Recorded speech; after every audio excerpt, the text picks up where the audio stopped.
wohl auf der ganzen Welt so viele hübsche Mädchen.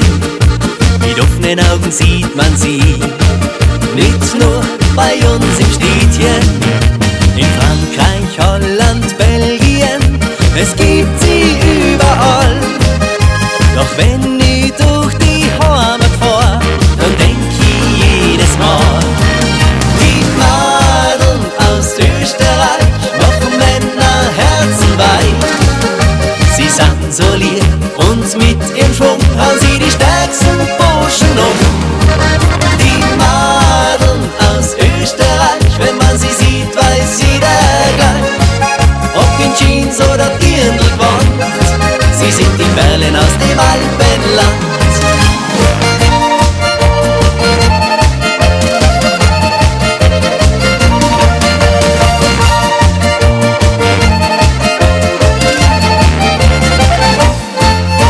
Wenn man so durch die Länder reist, dann kann man's fast nicht glauben. Man sieht so viele hübsche Frauen, die einen ist in der Raum.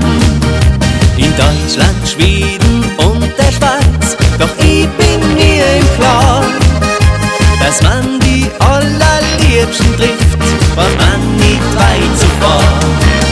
Die Madeln aus Österreich machen Männer Herzen weich. Sie sind so lieb und mit ihrem Schwung hauen sie die stärksten Burschen um. Die Madeln aus Österreich, wenn man sie sieht, weiß jeder gleich, ob in Jeans oder Dirndlgewand, sie sind die Perlen aus dem Alpenland.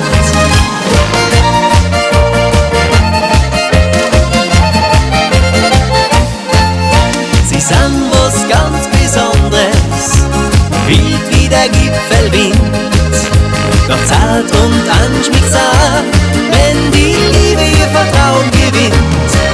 Die Madeln aus Österreich machen Männer Herzen weich. Sie sind so lieb